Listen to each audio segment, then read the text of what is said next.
وبنكمل الجزء الثاني من اتاك اون تايتن، واللي ما شافش الجزء الاول يرجع يشوفه، هيظهر لك فوق على اليمين او على الشمال. ويا ريت تقدرنا وتحط لايك وتشترك في القناه وتفعل زرار الجرس، ويلا بينا. وبنرجع تاني للطياره، واللي بيكون الحزن مسيطر على الاجواء، وبيبقى ارمن قلقان جدا من الوقود اللي في الطياره، وبيسال كوبون هو الوقود ده هيكفي، فبيطمنه وبيقول له ما تخافش، انا اضمن لك اني هوصلك لهناك. الامل الاخير للقاهره هانجي هي الطياره دي، وعشان كده هوصلك للقاعده مهما حصل. وبيقول له انه لازم يوعده ان هيوقفوا دك الارض. وبعدين بيسالهم عن شكل العملاق المؤثر، بيقولوا ان هو عباره عن قومه عظام وبيمشي زي الزواحف، وبالعاده المتحكم بيبقى موجود في الرقبه.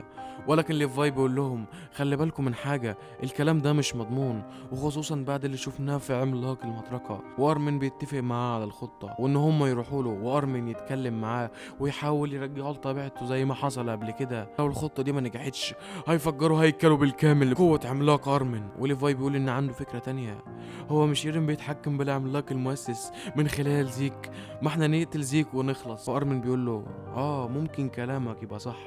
فليفاي بيرد عليه بيقول له دي كانت فرضية القائد هانجي، وبيقول لهم أنا اللي هقتلك يا زيك الكلب، ادوني قوتكم وأنا هتكلف بالأمر. فجين بيقول له احنا قتلنا عدد لا يحصى من رفاقنا في سبيل اقلاع الطيارة دي، وحرام نخلي كل ده يروح حضرا كله لاجل ايقاف دك الارض. انا معاكم في اي حاجة. وراينر بيلاقي ان علامات الحزن ظاهرة على وش كون، فبيسأله مالك، فبيقول له انا قتلت سمو الوداز وشوهتهم لدرجة انه مستحيل تفرق بينهم، انا عملت كده اثناء ما كانوا بيتهموني بالخيانة. قول لي يا راينر انت وبريتولد واني اكيد انتوا عانيتوا جدا. فراينر بيرد عليه وبيقول له انا ذنوبي تخطت مرحلة التفكير، حتى لو انقذت البشرية كلها مش هسامح نفسي ابدا. فبيزداد الحزن على وش جاك. فراينر بيحط ايده على كتفه وبيواسيه لازم على الاقل ننقذ اللي فاضل من البشر. فبيبتسم وبيقول له انا موافق، وحتى لو لم نستطع التكفير عن ذنوبنا لازم نعمل كده على اي حال. وجان بيقول له دي حقيقة احنا زيك يا راينر، انت ما انتش على صواب، انا بلومك انك حولت نفسك لقاتل عشان تنقذ الاخرين. ايرين قال لي نفس الامر في ليلة غارت ليبرو، انا اظن انني اعرف القليل عن اللي ايرين بيفكر فيه. ايرين ممكن يبقى هو عاوزنا نواجهه ونقف قصاده، فبيستغربوا. فبيكمل كلامه وبيقول لهم ده مجرد شعور مني. وارمن بيقول ان لطالما كنت بتسأل، ايرين بيقدر يتحكم في كل العمالقة الليليين، مع كده لسه بنقدر نستخدم قوة العمالقة عادي. فبيقول له انت قصدك ايه بالظبط؟ قصدك ان ايرين بيتعمد عدم منعنا؟ فبيقول له ايوه، ايرين مخلينا نتصرف بحريتنا وكانه بيختبرنا عشان يشوف احنا هنعمل ايه. فراينر بيقول اكيد ده هيبقى عليه اباده البشريه، ثم محدش يقدر يتحمل. انا لو كنت مكانه كنت هتمنى لو حد تاني اشتري الاسم ده عني ويتولى هو قوه المؤسس، ولو ما حصلش كده هتمنى لو ينتهي الامر كله على يد اي شخص، وساعتها بنلاقي نير انسحابهم للمسارات. انا متاكد ان مفيش حد هيجرؤ على انه يلمس جزيره بارادايس ل100 سنه من دلوقتي. انت جبت ليهم الرعب والدمار، يمكننا الان عقد معاهدات سلام وننهي الامر برمت. مفيش داعي لقتل المزيد من البشر والابرياء، في امان خلاص. احنا كنا مخطئين، احنا اللي وصلناك للمرحله دي. وجين بيتحمس وبيصرخ هو كمان وبيقول له ايرين احنا هنكمل الباقي كده، انت مش بحاجه لاباده البشريه من اجلنا. وكوني بيقول له انا كرهتك بسبب اللي حصل في ساشا، لكن في الحقيقه كنت حزين زينا، ومع ذلك ما فكرتش في قسوة الأمر عليك. أنا آسف يا إيرين. وميكاسا بتقول له أنا عايز أشاركك في تحمل ذنوبك، كلنا عملنا نفس الذنوب، توقف عن تفادينا. وبتترجى إنه يشيل خطة إبادة البشر من دماغه خالص ويرجع إيرين القديم. وليفاي بيقول له لو توقفت يا إيرين هيكفي إني ركلك في مؤخرتك دلوقتي. اسكت اسكت، الله يخرب بيتك، هتودينا في داهية. بتعمل ايه اصلا؟ انت مش قادر تتحرك اصلا. وساعتها بنسمع صوت ايرين وهو بيقول دك الارض لن يتوقف، انا مش هسيب المصير هو اللي يحدد مستقبل بارادايس، انا هواصل اللي انا بعمله ومحدش هيقدر يوقفني. وساعتها بيشوفوا ايرين من بعيد وبيجروا عليه، وارمين بيقول له انت ليه مش بتوقف اللي انت بتعمله ده؟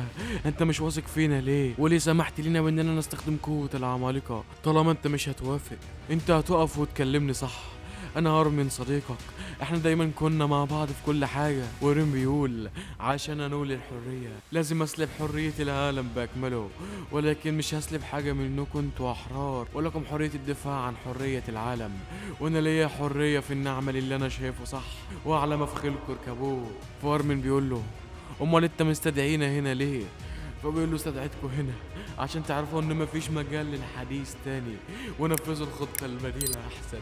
وبيرجعوا وبتبقى الصدمة والحزن مسيطرين على ملامحهم. وراينر بيقول ان توقعه كان صح، وليفوي بيقول طب هنعمل ايه دلوقتي يا قائد؟ وبنروح لاني واللي بتسأل ان هم رايحين فين، ان هم متوجهين الى هايزو وهيوصلوا بعد عدة ايام، وبتقول لك انها واثقة في ميكاسا ورفاقها وان هم هيقدروا يوقفوا دك الارض. وانا كنت غلطانة لما لميت شمل ايرين وزيك معا، ومفيش اي حاجة اقدر اكفر بيها عن الذنب اللي تسبب في نهاية العالم ده. فاني بتقول لها طب لو جاتلك فرصة تبداي من جديد كنت هتختاري عدم التدخل مع الإلديين وترك بارادايس سالك. فبتقول لها يا بنتي مفيش طريقة نرجع بيها في الزمن، ولكن ندمي ده هيلاحقني طول حياتي. وبيجي فاركو وماجي، فاركو بيقول ان هو جاله حلم، تقول له الحلم ده بيخص جاليار، فبيقول لها لا يخص زيك، ودي مش حلم دي ذكرى. وماجي بتقول ان العملاقه الانثى ممكن تجسد قدرات العمالقه التانيين عن طريق التهام اجزاء منهم صح. واني لما بتستوعب ده بتتصدم وبتقول له انت قلت انك شفت ذكرى تخص زيك صح؟